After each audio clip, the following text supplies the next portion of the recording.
ወንጀለኛው ዳኛ የትኛው ፔጅ ላይ እንዳለ እንዴት ሰውን ተሳስተሃል የምትልበት ቪዲዮ ላይ አንተም ድጋሚ ትሳሳታለህ? ወይ መጽሐፉን በደንብ አላነበብከውም ወይ በደንብ ቼክ አላረከውም እንጂ አንተም ሚስ ያረካቸው ነጥቦች አሉ። ተስፋ ትክክል ነበረ። ኮፒራይት ያለው ነገር ላይ ወደ በኋላ እመጣበታለሁ ትንሽ በጥንቃቄ ማየት ስለሚፈልግ። ከዛ ውጭ ግን ሁለቱ መጽሐፎች የሚመሳሰል ነገር ባይኖራቸው ኖሮ እዛ ኮንቨርሴሽን ላይ ቤኪና ተስፋ ባልተምታታባቸው ነበረ። የመጀመሪያው አንተ አንብብልኝ እስኪ ያልከውን ነገር ወይ አንተ ብታነብልን አሪፍ ነበረ።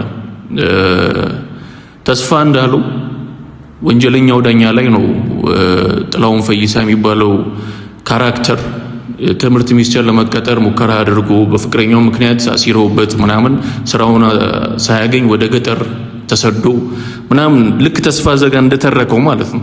ቤኪ ድጋሚ ሲጠይቀው ነገሮች የተምታቱ የመጡት እንጂ ሐዲስ ላይ እንደዚህ አይነት ነገር የለም። አንተ ከሐዲስ ነው ይሄ ነገር ያለው ብለህ እርግጠኛ ሆነ ተናግረዋል። ሐዲስ የወጣው በ1975 ዓመተ ምህረት ነው።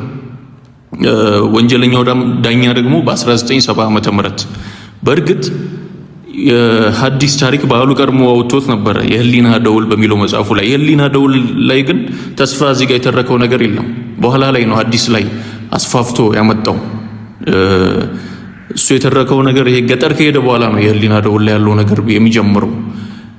ከዛ ውጭ ደግሞ ሌላኛው ጉዳይ ሐዲስ አለማየሁ በ1964 ይህንኑ መጽሐፍ ለማሳተም ወደ ማተሚያ ቤት ወስዶት ተወደደብኝ የህትመት ዋጋ፣ ስለዚህ ላቆየው ብዬ አቆየው። ቲያትር ነበረ። እንደውም ከቲያትር አንዳንድ እንትኖችን ቀንሼ በጣም ብዙ ገጽ ነበር ያግቢያቸው ላይ ጽፈውት ነበረ። እንዲህ ስተትን ማሳደድ አንዳንዴ ጥሩ ነው ብዬ አላስብም። ለአንተም ጥሩ አይደለም።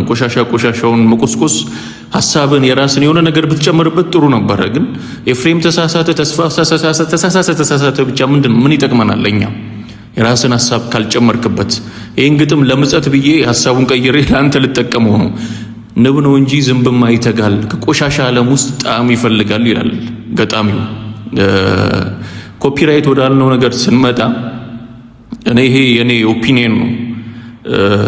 ሁለቱ ደራሲዎች የሆነ የሚወራረስ ነገር አይቼባቸዋለሁ። ለምሳሌ ያህል ለማንሳት ፍቅር እስከ መቃብር ነው ቀድሞ የወጣው ይሄ ጋሻ አዲስ አለማየሁ። ከዛ ቀጥሎ ከአድማስ ባሻገር ወጥቷል የባህሉ ግርማ። ከአድማስ ባሻገር ላይ አንታጎኒስቱ ገድሉ በዛብህ ይባላል። የድሮ ሰዎች ስምን ወይም ገጸ ባህሪን ሲያወጡ ያለ ምክንያት አይደለም። ሁላችንም እንደምናውቀው ኮመን ነገር አላቸው ከምንለው ምክንያት አንዱ ይሄ ነው። ውበቱ በዛብህ የሚል ደግሞ የሐዲስ አለማየሁ ላይ እንደዚሁ አይነት።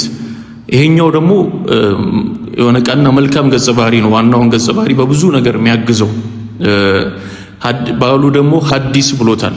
የእሱን ሁለተኛ ዙር መጽሐፉን ሲያወጣ የሆኑ ነጥቦችን ለማገናኘት እየሞከርኩ ነው። ምክንያቱም ባህሉ እንደዚህ አይነት ባህሪዎች ስላሉት፣ ጋሻ አዲስ ላይም ደግሞ የሚነሳው ወቀሳ ስላለ ፍቅር እስከ መቃብር ላይ ያየነውን ስነ ጽሁፍ መች ደገሙት? ፍቅር እስከ መቃብር የእሳቸው አይደለም የሚል ነገርም አሉባልታ ቢሆንም መጽሔት ላይ ያነበብኩት ነው። ትልልቅ ሰዎች እንደዚህ አይነት ነገር ውስጥ አይገቡም ማለት አንችልም። ባህሉ ግርማ ስብሐት ይጽፍለት ነበርም ይባላል። የመጨረሻ መጀመርታ የሚለውን መጽሐፍ ብታይ ተስፋዬ ገሰሰ የጻፉት አብሮት ከባህሉ ከስብሐት ጋር ይውል የነበረው ጓደኛቸው የጻፈውን ብታይ እንደዚህ አይነት ነገር ታገኛለህ። እና መደምደም አንችልም። እንዴት ባህሉን ማለት አትችልም።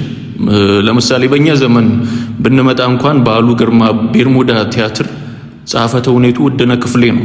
ከዛ በፊት ግን ይህንኑ ሐሳብ የጻፈው ሰው ነበረ በድርሰት መልኩ። እንዳለ ጌታ ከበደ ባህሉ ግርማ ሕይወቱና ስራዎቹ የሚል መጽሐፍ አለው። እዛ ላይ የባህሉን ስብዕና ካራክተሩን እንዴት ገጸ ባህሪዎችን እንደሚያመጣ በደንብ አድርጎ ቁጭ አድርጎልናል።